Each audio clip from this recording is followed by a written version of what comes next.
Hello दोस्तों, कैसे हो आप। मैं आशा करता हूं आप लोग बहुत बढ़िया होंगे, मस्त होंगे, जबरदस्त होंगे और आप लोगों का केवीएस का प्रिपरेशन बहुत बेहतर ढंग से चल रहा होगा। और जैसा कि आप जानते हैं कि मैं आप लोगों के लिए केवीएस के लिए मैथ्स, हिंदी और आपको रीजनिंग लेकर के आता हूं।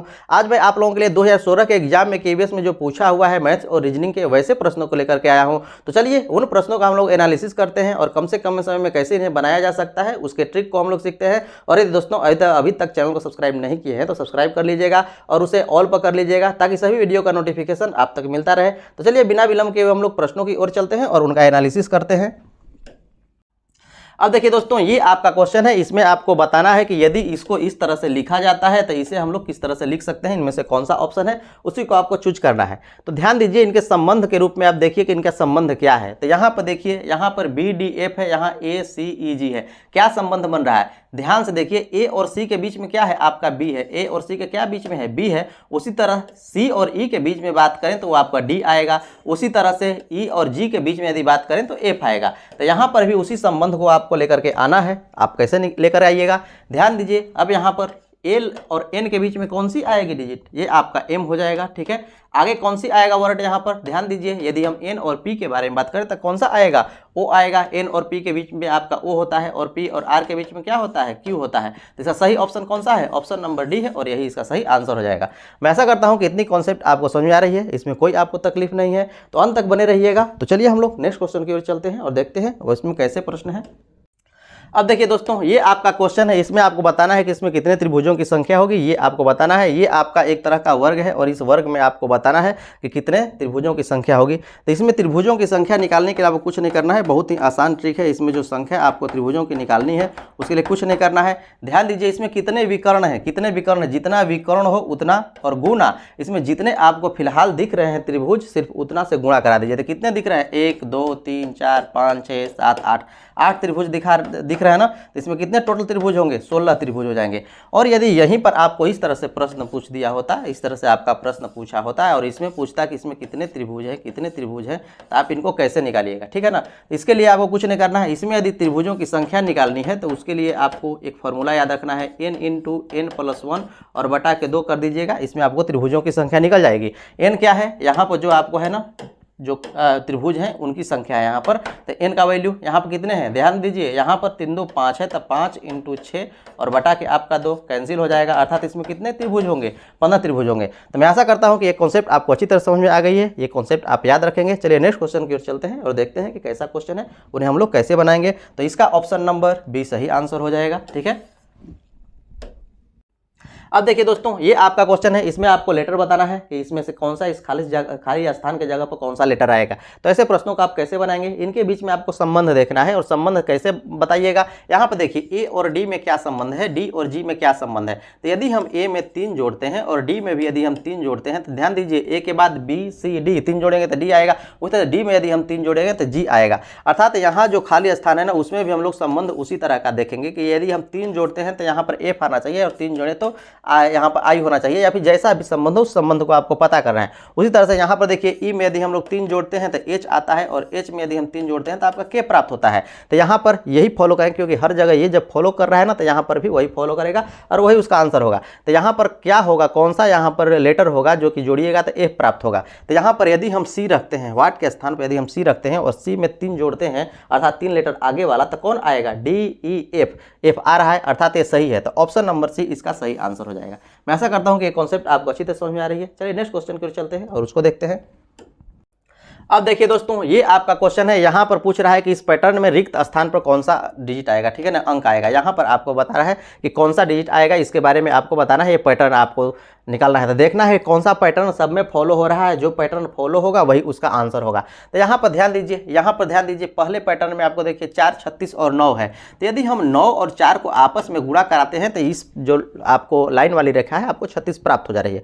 उसी तरह से यहाँ पर आप देखिए, यहाँ पर आपको 6 है, ये आपका 6 है और यहाँ पर जो आपका 3 है 18 है। तो इसमें देखिए इन दोनों को यदि हम गुणा करते हैं तो तीसरे के बराबर आ जाता है, 6 3 18।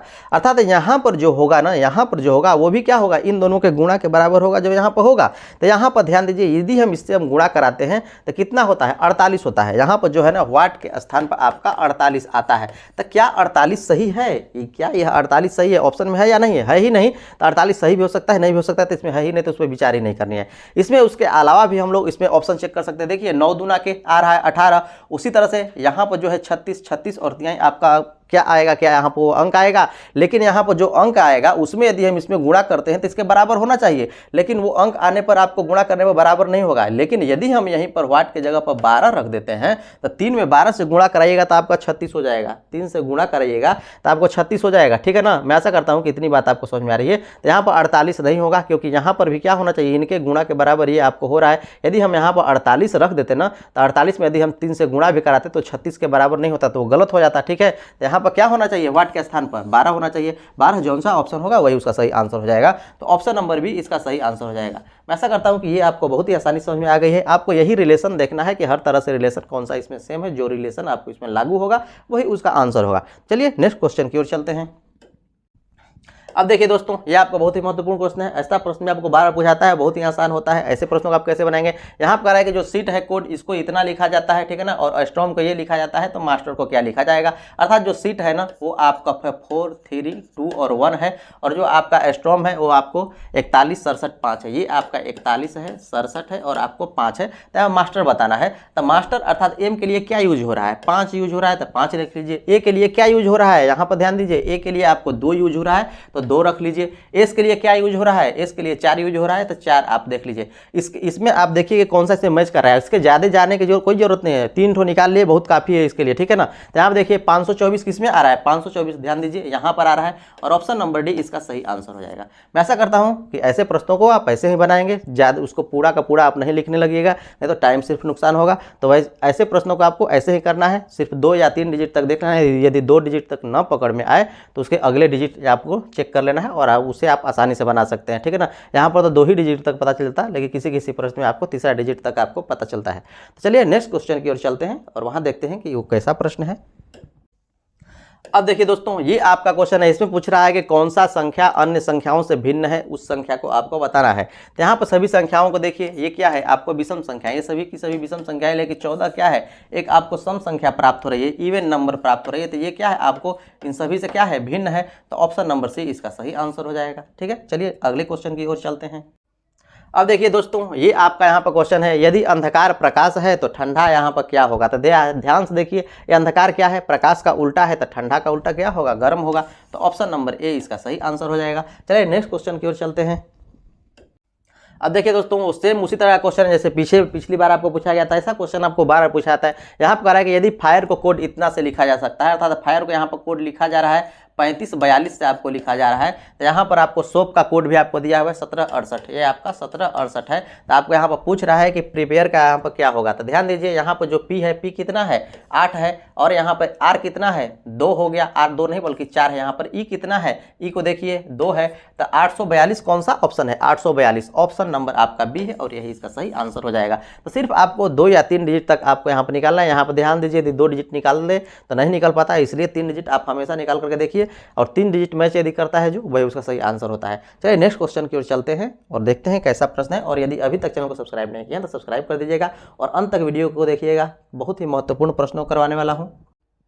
अब देखिए दोस्तों, ये आपका क्वेश्चन है। यहाँ पर पूछ रहा है कि 10 बालकों का औसत आयु यहाँ पर 13 वर्ष है, तो समूह में एक नए बालक के शामिल हो जाने पर औसत आयु 1 वर्ष बढ़ जाती है। नए बालक की आयु यहाँ पर आपको ज्ञात करनी है। ध्यान दीजिए, यहाँ पर कह रहा है कि 10 बालक हैं, इनका जो औसत आयु है वो आपका यहाँ पर 13 वर्ष है, और यहाँ पर कह रहा है कि एक बालक और इसमें जुट जाता है। एक बालक क्या जुट जाता है, और जुट जाता है, अर्थात 10 के जगह पर क्या हो जा रहा है, 11 बालक यदि यहाँ पर जुट जा रहा है, तो इनका औसत आयु आपका यहाँ पर हो जा रहा है 14 वर्ष। ध्यान दीजिए, यहाँ पर जो औसत आयु है वो आपको 1 वर्ष बढ़ जा रहा है। 1 वर्ष बढ़ने का अर्थ क्या हुआ कि इनका आयु आपको 14 वर्ष हो रहा है। तो यहाँ पर आपको पूछ रहा है कि जो नया बालक है, जो आपको नया बालक है उसकी आयु कितनी है, जो नए बालक है ना उसका आपको आयु यहाँ पर कितना है, ये आपको बताना है। ध्यान दीजिएगा, यहाँ पर आप आसानी से इसे बता सकते हैं कि नए बालक का आपको आयु कितना है। ध्यान दीजिए, यहाँ पर क्या है, 10 बालक हैं, इनका पहले औसत उम्र 13 था, 1 वर्ष बढ़ गया, 1 वर्ष क्या हुआ, बढ़ गया। तो औसत आयु आपका यहाँ पर 14 वर्ष हो गया। किनका 14 वर्ष? 11 बच्चों का आपका यहाँ पर 14 वर्ष हो गया। 11 बच्चों का आपका यहाँ पर औसत आयु 14 वर्ष होगा। अर्थात यहाँ पर कितना होगा इस बालक का, जो नया बालक हुआ, तो बालक जो नया बालक है उसका तो 14 वर्ष जो आयु है औसत वो आपको 14 वर्ष है ही, लेकिन इसका कुछ आयु जो है अर्थात एक एक वर्ष क्या है, इससे पहले जो 10 बच्चे हैं उनमें बट गया है। तो 10 बच्चों में एक एक वर्ष बटा, जब 10 बच्चों में एक एक वर्ष बचा तो कितना वर्ष इसमें बट गया, उसका आयु 10 वर्ष बट गया। अर्थात 10 और 14 को यदि आप जोड़ते हैं तो ये आपको 24 वर्ष होता है। अर्थात जो नए बच्चे का आयु है वो कितना है, आपको 24 वर्ष हो जाएगा। मैं ऐसा करता हूं कि ये कॉन्सेप्ट आपको अच्छी तरह समझ में आ रही है, इसमें आपको कोई तकलीफ नहीं है, समझने का प्रयास कीजिए। यहाँ पर कितना है, पहले बच्चे 10 हैं, उनका औसत आयु आपका 13 है। एक नया बच्चा इसमें शामिल हो जाता है तो आयु औसत कितना हो जाता है, 14 वर्ष हो जाता है। अब जब इसका आयु 14 वर्ष हो जा रहा है तब पूछ रहा है कि जो नया बच्चा इसमें आया है उसका आयु कितना होगा, ठीक है ना, अर्थात उसका आयु कितना रहा होगा।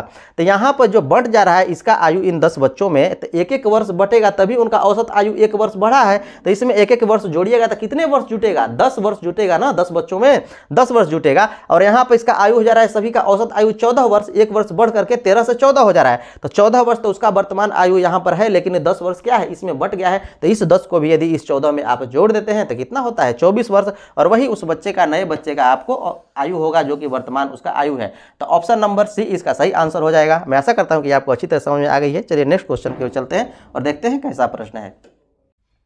अब देखिए दोस्तों, ये आपका क्वेश्चन है, यहाँ पर कह रहा है कि किसी परीक्षा में एक बालक का रैंक ऊपर और नीचे से 15वां है। कहने का अर्थ है कि यहाँ पर कह रहा है कि ऊपर और नीचे दोनों से क्या है, उस बालक का रैंक 15वां है। तो यहाँ पर बात कर रहा है कि परीक्षा देने वाले बालकों की कुल संख्या कितनी होगी। आसानी से इसे आप बता सकते हैं। यहाँ पर रैंक क्या है, 15वां है, अर्थात इसमें बालकों की संख्या कितनी होगी, 15 और गुना 2 और आपका -1 हो जाएगा, ठीक है। तो अर्थात इसमें कितने होंगे, 15 दूना के 30 में से 1 घटाइएगा, 29 इसमें बालक होंगे इस परीक्षा में आपको शामिल हुए। तो ऑप्शन नंबर बी इसका सही आंसर हो जाएगा। समझने का प्रयास कीजिए, ये क्या है, उसमें ऊपर और नीचे दोनों से इसका 15वां स्थान है। अर्थात ऊपर से भी क्या होंगे, 14 बालक होंगे और इसका 15वां आएगा, और नीचे से भी 14 बालक होंगे और ऊपर आपका उसका 15वां रैंक आएगा। तो यहाँ से ध्यान से जोड़िए, ये 14 और एक 15 और 15 और 14 कितना होंगे, 29 होंगे। तो ऑप्शन नंबर इसका बी सही आंसर हो जाएगा। मैं ऐसा करता हूँ कि इतनी कॉन्सेप्ट आपको समझ में आ रही है, इसमें कोई आपको तकलीफ नहीं है। चलिए नेक्स्ट क्वेश्चन की ओर चलते हैं और देखते हैं कैसा प्रश्न है। अब देखिए दोस्तों, ये आपका क्वेश्चन है, इसमें पूछ रहा है कि 0 से लेकर के 99 तक की सभी संख्याओं में 3 अंक कितनी बार आएगा। ये आपको यहाँ पर पूछ रहा है कि 3 कितनी बार आएगा। ध्यान दीजिए, यहाँ पर क्या है, 0 से लेकर के 99 तक के बारे में ऑथर है, अर्थात 0 से लेकर के 100 तक भी मान सकते हैं, इसे 99 तक भी मान सकते हैं। तो इसमें कितनी संख्या आएंगी, टोटल इसमें संख्याएं होंगी 20। कुछ लोगों का हो सकता है, कुछ लोग कहें कि 21 आएगी, तो गलत हो जाएगा, ठीक है। कैसे 21 नहीं होगा, यहाँ 20 होगा। ध्यान दीजिए, यहाँ पर 0 से लेकर के यदि हम 30 तक में बात करें, कितनी 3 आएगी, कितनी बार 3 संख्या आएगा जिस संख्या में आपको 3 होगा। तो ध्यान दीजिए, यहाँ पर आपको एक बार आएगा, यहाँ पर 3 आएगा, उसके बाद 13 आएगा, उसके बाद 23 आएगा और उसके बाद 30 आएगा। अर्थात 1 से लेकर के 30 तक में आपको 4 संख्याएं प्राप्त हो गई। और उसी तरह से हम लोग बात करें 31 से लेकर के 39 तक में, तो उसमें आपको 10 3 आ जाएंगे। और उसके बाद हम लोग 40 से लेकर के 99 तक की बात करें तो उसमें आपको 6 3 आएंगे। तो टोटल 3 की संख्या कितनी हो जाएगी, 20 हो जाएगी। और यही ऑप्शन नंबर सी इसका सही आंसर हो जाएगा। मैं ऐसा करता हूँ कि कॉन्सेप्ट आपको समझ में आ रही है। चलिए नेक्स्ट क्वेश्चन की ओर चलते हैं। इसमें कोई कॉन्सेप्ट वाली भी बात नहीं है, ठीक है ना। इसको आपको पता होना चाहिए, और पता होना चाहिए, जरूर पता होना चाहिए, नहीं तो आप गलती कर देंगे। यहाँ पे यदि 21 आप लगाएंगे तो आपका आंसर गलत हो जाएगा। चलिए नेक्स्ट क्वेश्चन की ओर चलते हैं और देखते हैं कैसा प्रश्न है। अब देखिए दोस्तों, ये आपका क्वेश्चन है, यहाँ पर कह रहा है कि एक व्यक्ति अपने घर से 14 किलोमीटर पश्चिम की ओर चलता है। यहाँ पर कह रहा है कोई व्यक्ति यहाँ पर है और वो 14 किलोमीटर पश्चिम की ओर चल रहा है।